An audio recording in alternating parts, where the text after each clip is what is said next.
Girls here. Thanks for coming on today's episode. This week, like every week, I'll be talking about natural living and healthy tips that will get you to rethink how you live and what products or habits you can easily change to better your life. So let's get started. Hey, Urban Wisdom fans. Well, if you are new to my podcast, I try to make things as fun as possible while also teaching you a new life skill. So today we are diving into the art of cheese making, more specifically mozzarella cheese making. Remember, recipes are only a place to start. You can add or create your own once you get the hang of things. So preparation for mozzarella cheese making, your utensils. You want a stainless steel, glass, and enamel is fine. When cleaning, rinse first in cold water to remove all milk residue and then proceed to wash it. Now, cleaning your butter muslin. Butter muslin is first rinsed in cold water and then washed right away. If periodically boiled with a little baking soda, it will stay fresh and clean for cheese making.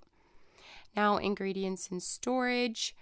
Keep your rennet tablets in the freezer. They will keep for years. Citric acid and cheese salt may be stored indefinitely at room temperature in a dry, cool place.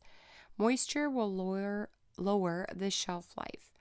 Now, the option of pasteurizing raw milk is heat in a stainless steel pot to 145 degrees for 30 minutes and then cool quickly. Now, what type of milk can you use? You can use cow's milk, raw or pasteurized. We use the raw. You can use goat's milk, or you can use whole or skimmed. Try to use the freshest milk possible and support your local farmer's market if you do not have your own animals. Also, ultra pasteurizing, meaning over 172 degrees, milk does not work in this particular recipe as the higher treatment denatures the protein. The more butterfat in your milk, the tastier your cheese will be. Now let's get into it. How to make mozzarella cheese. Now this recipe yields approximately 3/4 pound and takes around 30 minutes once you're ready. The recipe is from the New England Cheesemaking Company. Now your ingredients is 1 gallon of milk. You can do up to 3 gallons of milk at a time, and that's what we do on our farm. Simply triple the recipe that I'll be giving you, okay? And you guys, if you go to heatherearls.com/mozzarella cheese, it will give you a step-by-step tutorial with pictures included. Okay, then you're going to need, so we have the 1 gallon of milk, then you want 1 1/4 cup of cool water. You want it chlorine-free. Then 1.5 teaspoons citric acid, 1/4 rennet tablet, or 1/4 teaspoon if using the liquid rennet, which is what we use. And then 1 teaspoon of cheese salt. Now your equipment, 1 gallon stainless steel pot or any non-aluminum or non-cast iron pot. You want a dairy thermometer, a colander, slotted spoon, long knife, this is optional, microwavable bowl if using the microwave.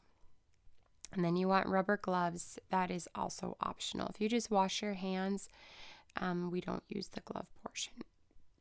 Okay, directions. You want to dissolve a 1/4 rennet tablet or liquid into a 1/4 cup of cool chlorine-free water. Stir and set aside.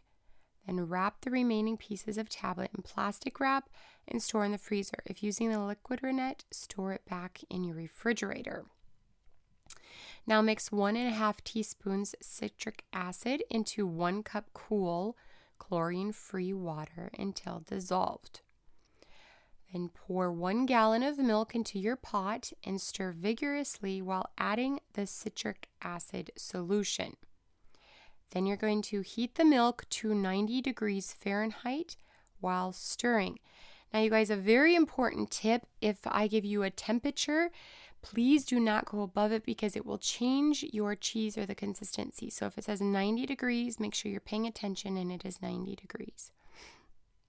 Okay, now you want to remove the pot from the burner once it's hit the 90-degree temperature and slowly stir in the rennet solution with an up and down motion for approximately 30 seconds. So not circular, you're going up and down with your slotted spoon. Now you want to cover the pot and leave it undisturbed for 5 minutes. Then check the curd. It should look like custard with a clear separation between the curd and the whey. Now again, you guys, if you go to heatherearls.com/mozzarella cheese, you can see a clear picture of what I mean here. Now if the curd is too soft or the whey is milky, let's set for a few more minutes.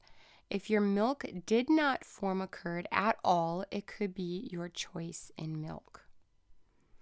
Now you want to cut the curd with a knife that reaches to the bottom of your pot. You cut so you make a design such as a square grid. Note if the curd is not firm enough and is bunchy or moving around when you try to cut it, that's okay. I've had it do it to me. It's not ruined. Just simply follow the next step, which is you want to place the pot back on the stove and heat to 105 while slowly moving the curd around with your spoon. So again, this up and down motion. So if you can't cut it, just use the up and down motion, okay? Note if you are stretching your curds with the water bath method instead of the microwave, you want to heat the curds to 110. So 105 if you're using the microwave, 110 if you are using the water bath. Okay, next take off the burner once it hits the temperature and continue slowly stirring for 2 to 5 minutes. The more time will make a firmer cheese. Now pour off the floating whey or scoop out the glob of mozzarella cheese and proceed to the next step. Now you guys, I'm going to give you the microwave version. If you want to do the water bath, go to heatherearls.com/mozzarella cheese and I'll give you the water bath. Okay, I have it all on there. So the microwave is, let's see, ladle your curds into a large microwavable bowl or the big glob and drain off as much whey as you can without pressing the curds too much. Put on your rubber gloves or use your freshly washed hands. Place the bowl in the microwave for 1 minute to 1 minute 15 seconds. Now you guys, this depends on your microwave and how powerful it is. Ours is a little bit weak at this point, so we do the 115. If you're just starting out, maybe try the 1 minute. Now you want to remove the bowl and drain off the whey as you gently fold the curds into one piece. So now it should look like this big glob of cheese, okay? Now you're going to add your 1 tablespoon salt.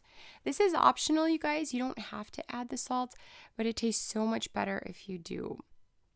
Now, you want to, once you fold it in there, you fold the salt in there, you drain off the whey.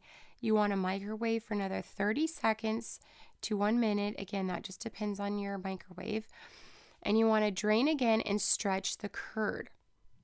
Now, it must be 135 Fahrenheit to stretch correctly. You guys, a good way to tell if it is the right temperature is if you pull it out of that microwave and it's hot to the touch, it's definitely 135 degrees, okay? And you just keep trying to touch it or work with it until you can start stretching the mozzarella cheese by pulling it like taffy until it's smooth and shiny. Just do this several times. So you stretch it up, fold it over, stretch it up again. The more you work the cheese, the firmer it will be. You can taste it at this point too. Now form your cheese into a log or ball or braid it.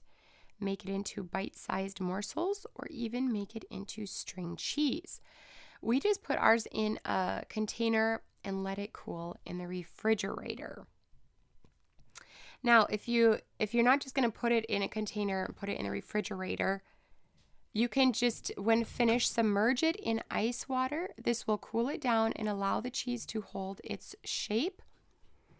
This step is critical if you are forming balls, string cheese, and braids, as it protects the silky texture and keeps it from becoming grainy. Now that's it, you guys. Unless you're doing the water bath method, which I'm not going to explain it here, it's close, not exactly the same, but you can look online for that. So you guys, that's it. You can use this homemade mozzarella cheese to make pizza, which we do. You can use it on meat and cheese trays. shred for any pasta dish, etc. Whatever you choose to do, it will be delicious. So happy cheese making, you guys. I love you, and we'll talk to you next week. Thanks for listening to today's episode of Urban Wisdom and Natural Living. Tune in next week where I'll broadcast live every Monday morning at 8 a.m. If you miss it live, hold those tears and head on over to my blog, which is heatherearles.com. That's Heather, EARLES.com. There you can have 24/7 access or right here on iTunes. If you want to follow me on social media, you'll find me on Twitter, Facebook, Instagram, LinkedIn, and Pinterest. Have a healthy week.